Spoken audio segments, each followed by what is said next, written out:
Hello everyone, welcome back to our classes. तो student, आज हम लोग पढ़ने वाले हैं फिजियोलॉजिकल एडेप्टेशन ऑफ ट्रेनिंग। ठीक है, आज हम क्या पढ़ेंगे? Physiological adaptation to training, free exercise and active assisted exercises. तो इस टॉपिक को मेजर 3 पार्ट्स में डिवाइड किया गया हुआ है। तो हम मेजर 3 पार्ट्स में इसको पढ़ेंगे। पहला हमारा फिजियोलॉजिकल एडेप्टेशन है, सेकंड हमारा फ्री एक्सरसाइज और तीसरा एक्टिव असिस्टेड एक्सरसाइज है। ठीक है, तो पहले हम पार्ट 1 की बात करते हैं। फिजियोलॉजिकल एडेप्टेशन क्या होता है? ठीक है, तो इसमें हम समझेंगे कि जब हम रेगुलरली एक्सरसाइज या ट्रेनिंग करते हैं तो हमारी बॉडी ग्रेजुअली उस ट्रेनिंग के अकॉर्डिंग अपने फंक्शन को चेंज और इम्प्रूव करती है। क्या करती है? चेंज और इम्प्रूव करती है। ठीक है, इसी ग्रेजुअल इम्प्रूवमेंट को हम फिजियोलॉजिकल एडेप्टेशन टू ट्रेनिंग कहते हैं। ठीक है, क्या कहते हैं? जब हम कोई भी एक्सरसाइज या फिर कोई भी चीज़ हम जब करते हैं तो हमारी बॉडी क्या करती है, उसे धीरे धीरे अडेप्ट करती है और धीरे धीरे उस चीज़ में अपने आप को पूरी तरीके से ढाल लेती है। ठीक है, इसी चीज़ को हम क्या कहते हैं? Physiological adaptation. ठीक है, अभी जैसे मान लीजिए एक एग्ज़ाम्पल मैं आपको दूँ कि आप लोग सुबह मॉर्निंग में बहुत लेट उठते हैं, 10 बजे उठते हैं। ठीक है, एक दिन आपको ऐसे ख्याल आया कि अरे हम लोग बहुत लेट उठते हैं, अब हमें जल्दी उठना चाहिए। ठीक है, हमें अपनी डेली रूटीन चेंज करना चाहिए, लाइफ बहुत बोरिंग हो गई है, थोड़ा अच्छा करना चाहिए। ठीक, आप अच्छा करने के चक्कर में सुबह मॉर्निंग डेली 5 बजे उठ जाते हैं। 5 बजे उठने के बाद आप अपना डेली रूटीन फॉलो करते हैं। ठीक है, अपना खाना पीना नाश्ता पानी ये सब कुछ करते हैं। ये आपने रेगुलर 15 डेज़ या 1 मंथ के लिए आपने किया।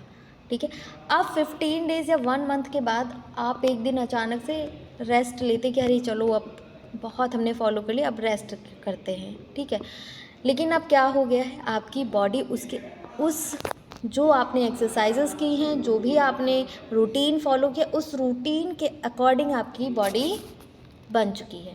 ठीक है, अब आप चाह के भी अगर आप सोचें कि हम 5 से 10 बजे तक सो लेंगे। ठीक है, मॉर्निंग में हमें 5 बजे का उठने का टाइम है, लेकिन हम 10 बजे तक आज उठेंगे, ऐसा नहीं होता, क्योंकि आपकी बॉडी उस वक्त एकदम एक्टिव हो जाती है। तब आपकी नींद खुल जाएगी और आप की बॉडी जो है तुरंत रिस्पॉन्स करना स्टार्ट कर देगी। उसी को क्या कहते हैं? फिजियोलॉजिकल एडेप्टेशन कहते हैं। मतलब धीरे धीरे हमारी बॉडी उस चीज़ को एडेप्ट करना सीख जाती है।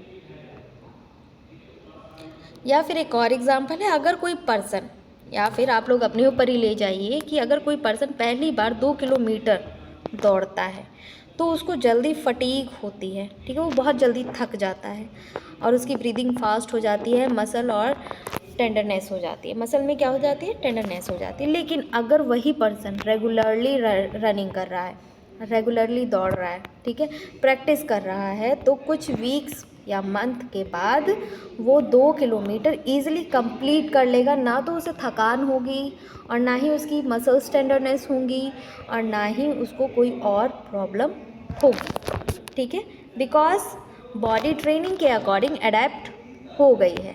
ठीक है, उसने ट्रेनिंग के अकॉर्डिंग अपने बॉडी को अडेप्ट कर लिया है। ठीक है, तो आज हम इसी के बारे में पढ़ेंगे, मेनली स्ट्रेंथ, पावर और इंड्योरेंस के एडेप्टेशन को समझने वाले हैं। तो अब आते हैं हमारे स्ट्रेंथ पे। स्ट्रेंथ क्या होती है? Strength is the ability of a muscle और muscle group to produce force against resistance.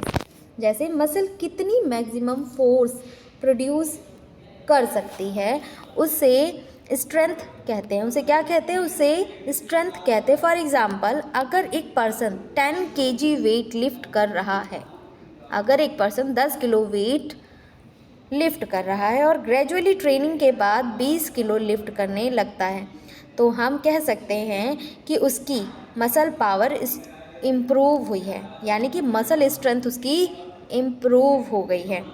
Strength training की एडेप्टेशन कैसे होती है?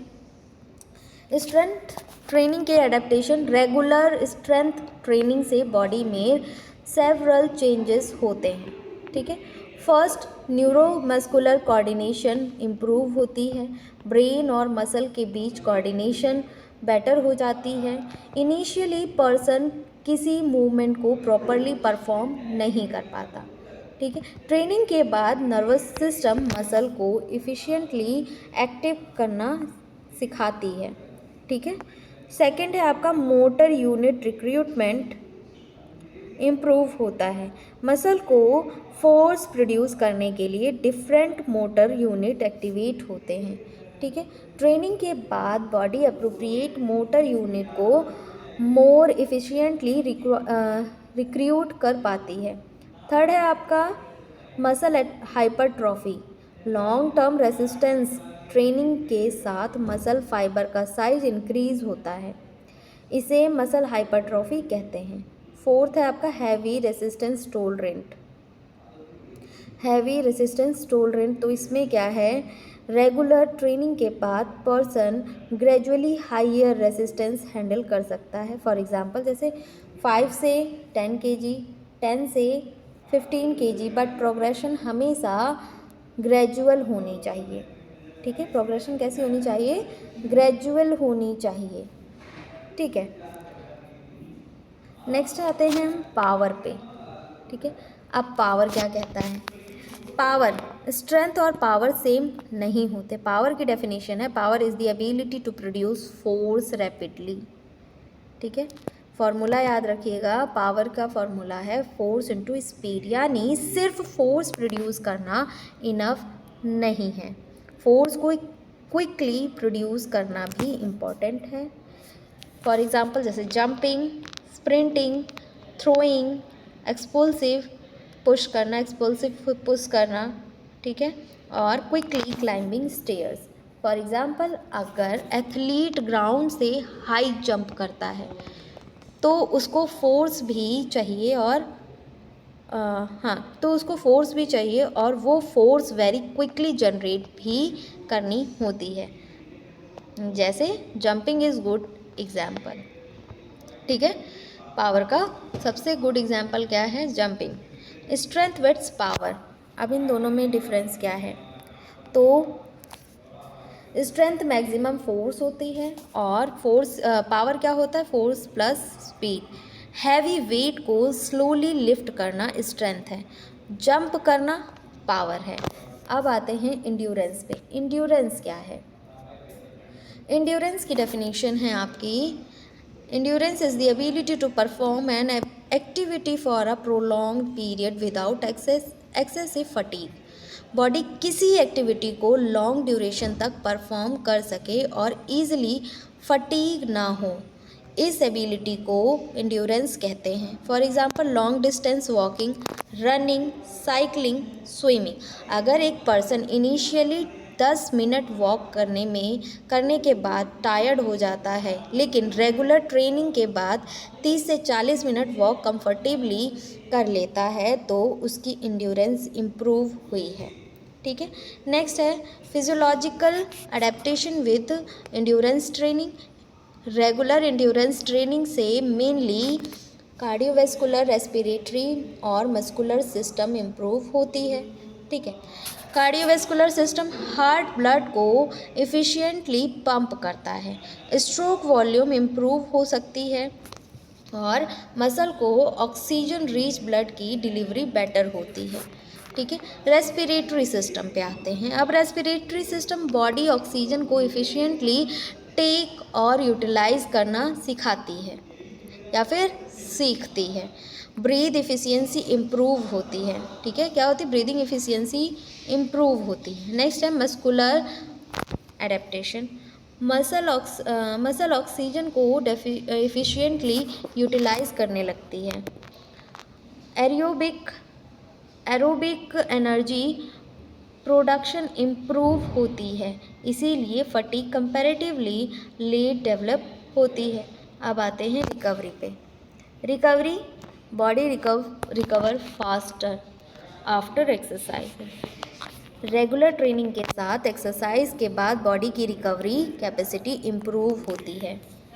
नेक्स्ट है एक्सरसाइज ठीक है, फ्री एक्सरसाइज, ठीक है, इसकी डेफिनेशन है exercise perform by the patient using his her on muscular effort without external assistance और एडिड रेजिस्टेंस। मतलब अगर पेशेंट खुद अपना नी बेंड और स्ट्रेटन कर रहा है और थेरेपिस्ट उस मूवमेंट में हेल्प नहीं कर रहा, तो ये फ्री एक्सरसाइज है। इसकी क्लासिफिकेशन लोकलाइज्ड एक्सरसाइज, इसमें पर्टिकुलर जॉइंट या मसल ग्रुप को टारगेट किया जाता है, for example ankle pumping. Next है आपका जनरल एक्सरसाइज, तो इसमें बॉडी के large number of muscle participate करते हैं, जैसे वॉकिंग और मार्चिंग करने के टाइम पर, ठीक है। नेक्स्ट है ओपन चेन एक्सरसाइज, तो इसमें distal part relatively free move करता है। नेक्स्ट है आपका, इसमें पेशेंट चेयर पर बैठा है और लोअर लेग को फ्रीली एक्सटेंड कर पा रहा है, ये आपका ओपन चेयर एक्सरसाइज है। नेक्स्ट है क्लोज्ड चेन एक्सरसाइज, इसमें डिस्टल सेगमेंट रिलेटिवली फिक्स्ड होता है और इसमें स्क्वाट करते टाइम फीट ग्राउंड पर फिक्स्ड होते हैं। नेक्स्ट है प्रिंसिपल्स क्या हैं फ्री एक्सरसाइजेस के, तो फ्री एक्सरसाइज करवाते समय कुछ इंपॉर्टेंट प्रिंसिपल फॉलो करने चाहिए, जैसे करेक्ट स्टार्टिंग पोजीशन, पेशेंट को प्रॉपर स्टार्टिंग पोजीशन में रखना चाहिए। और प्रिंसिपल 2 इसका है प्रॉपर अलाइनमेंट, बॉडी और जॉइंट अलाइनमेंट करेक्ट होनी चाहिए। इनकरेक्ट अलाइनमेंट से अनवांटेड स्ट्रेस आ सकता है। नेक्स्ट है स्मूथ मूवमेंट में क्या है, मूवमेंट कंट्रोल और स्मूथ होना चाहिए, जर्की मूवमेंट अवॉइड करना चाहिए। नेक्स्ट है पेन फ्री रेंज, पेशेंट को जनरली कंफर्टेबल अप्रोप्रिएट रेंज में एक्सरसाइज करनी चाहिए अगर एक्सरसाइज से सिग्निफिकेंट पेन डेवलप हो रहा है, तो एक्सरसाइज को रीअसेस करना चाहिए। नेक्स्ट है ग्रेजुअल प्रोग्रेशन, तो एक्सरसाइज को ग्रेजुअली प्रोग्रेस करना चाहिए, फॉर एग्जांपल जैसे 10 रिपीटिशन, 15 रिपीटिशन, फिर उसके बाद 20 रिपीटिशन, ठीक है, ग्रेजुअली बढ़ना चाहिए आगे। नेक्स्ट है प्रॉपर ब्रीदिंग में पेशेंट को अननेसेसरली ब्रीदिंग होल्ड नहीं करनी चाहिए, ठीक है, पेशेंट को अननेसेसरली ब्रीथ होल्ड नहीं करनी चाहिए। नेक्स्ट है रेस्ट, पेशेंट को एडिक्वेट रेस्ट और रिकवरी देनी चाहिए। नेक्स्ट है इसमें टेक्निक्स, तो अब टेक्निक्स में क्या है, फ्री एक्सरसाइज में डिफरेंट टेक्निक्स यूज़ होती हैं, जैसे active movement, patient movement independently perform करता है, फॉर एग्जांपल जैसे पेशेंट अपना शोल्डर खुद रेज करता है। रिपीटेड मूवमेंट में सेम मूवमेंट को मल्टीपल रिपीटिशन में परफॉर्म करना, नी एक्सटेंशन जैसे 10 to 15 टाइम्स। रिदमिक मूवमेंट को रेगुलर रिदम के साथ परफॉर्म करना चाहिए। नेक्स्ट है active range of motion, patient joint को अवेलेबल एक्टिव रेंज में मूव करता है। नेक्स्ट है फंक्शनल मूवमेंट, तो एक्सरसाइज को डेली लाइफ एक्टिविटी के पैटर्न से रिलेट करना चाहिए। नेक्स्ट है सिट टू स्टैंड एक्सरसाइज, तो ये डायरेक्टली चेयर से उठने की फंक्शनल एक्टिविटी में हेल्प करता है। अब आते हैं इंडिकेशन पे। इंडिकेशन है मसल वीकनेस, वीक मसल को एक्टिवेट करने के लिए होता है, ठीक है। जॉइंट स्टिफनेस, अप्रोप्रिएट मूवमेंट के through range of motion maintain या इम्प्रूव करने में हेल्प मिलती है।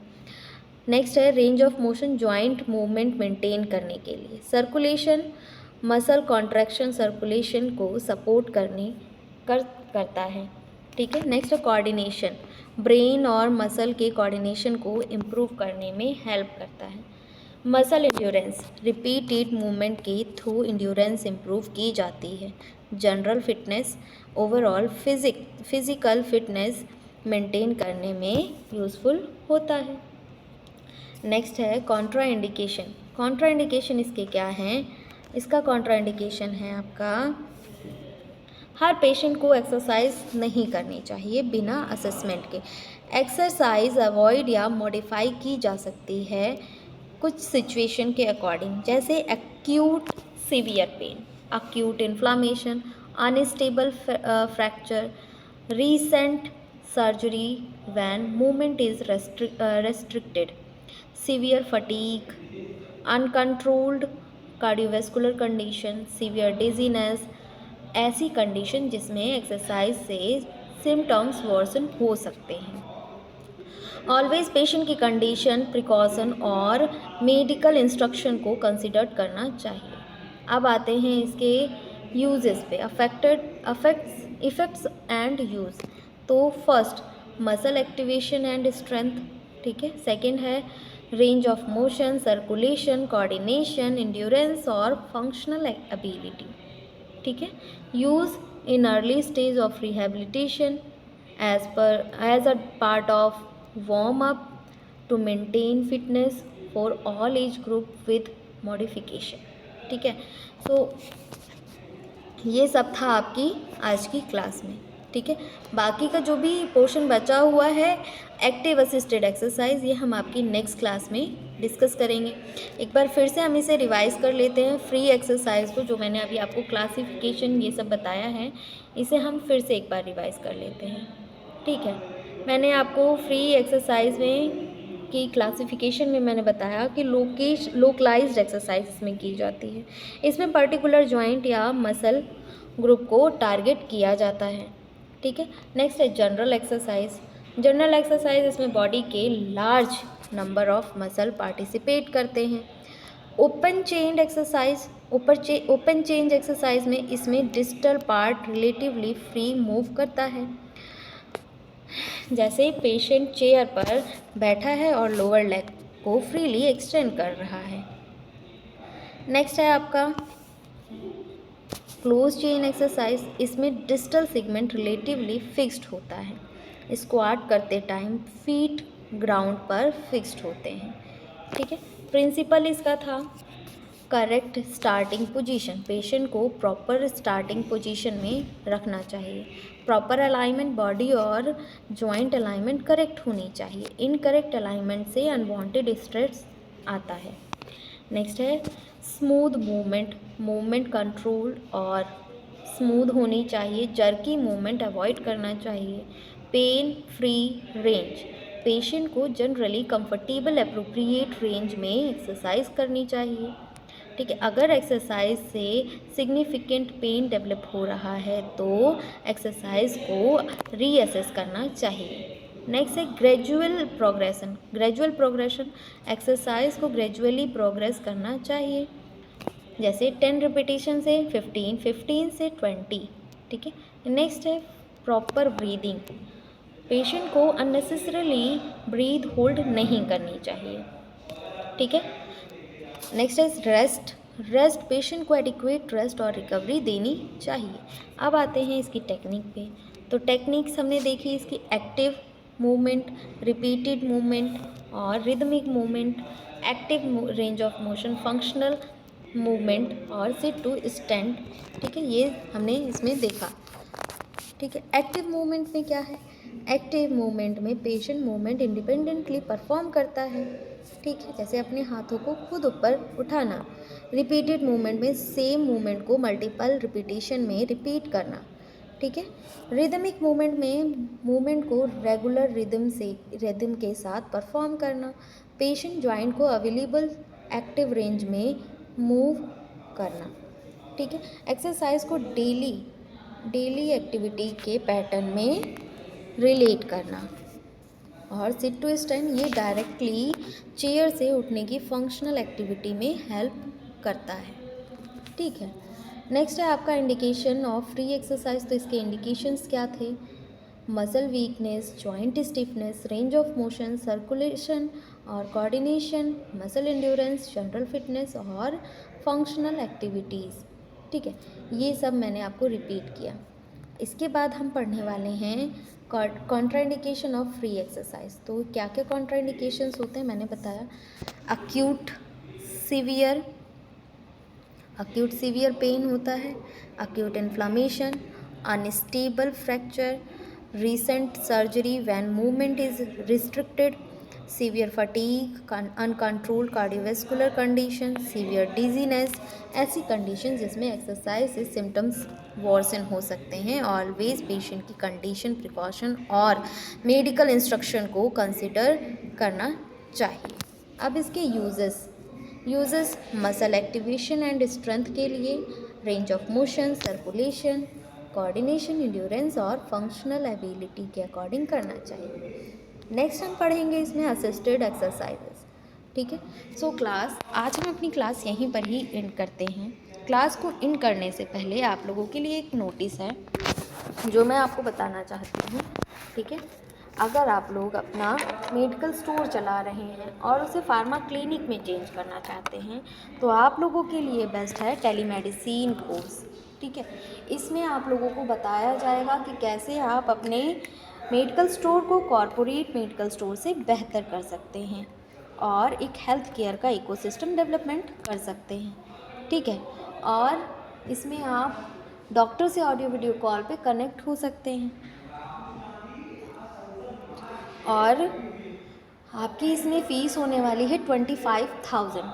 एक और कोर्स है जिसको आप कर सकते हैं। अगर आप लोगों ने BAMS, BHMS, BOMS और BNYS जैसे कोर्स किए हुए हैं तो आपके लिए एक लीगल गवर्नमेंट कोर्स है।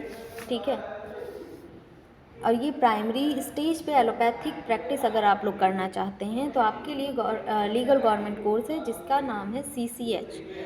अगर आप लोग इंटरेस्टेड हैं तो ये कोर्स आप लोग कर सकते हैं। ठीक है, और इसकी कंप्लीट फ़ीस है 25,000 और ये 1 साल का कोर्स है। अगर आप लोग इंटरेस्टेड हैं तो आप लोग दिए गए नंबर पे कॉल कर सकते हैं। ये आपको कॉर्नर पे जो नंबर दिख रहा है इस नंबर पे आप कॉल करके एडमिशन ले सकते हैं अगर आप लोग इंटरेस्टेड हैं। मैंने आपको 2 कोर्सेज़ के बारे में बताया, BAMS, BHMS, BOMS, BNYS अगर आप लोगों ने किया है तो लीगल वे में प्राइमरी स्टेज पे एलोपैथिक प्रैक्टिस अगर आप लोग करना चाहते हैं तो आपके लिए लीगल गवर्नमेंट कोर्स है जिसका नाम है CCH और ये 1 साल का कोर्स है। इसकी कंप्लीट फ़ीस 25,000 है। अगर आप लोग इंटरेस्टेड हो तो दिए गए नंबर पे कॉल कर सकते हैं। आज की क्लास यहीं पर एंड करते हैं। Thank you class.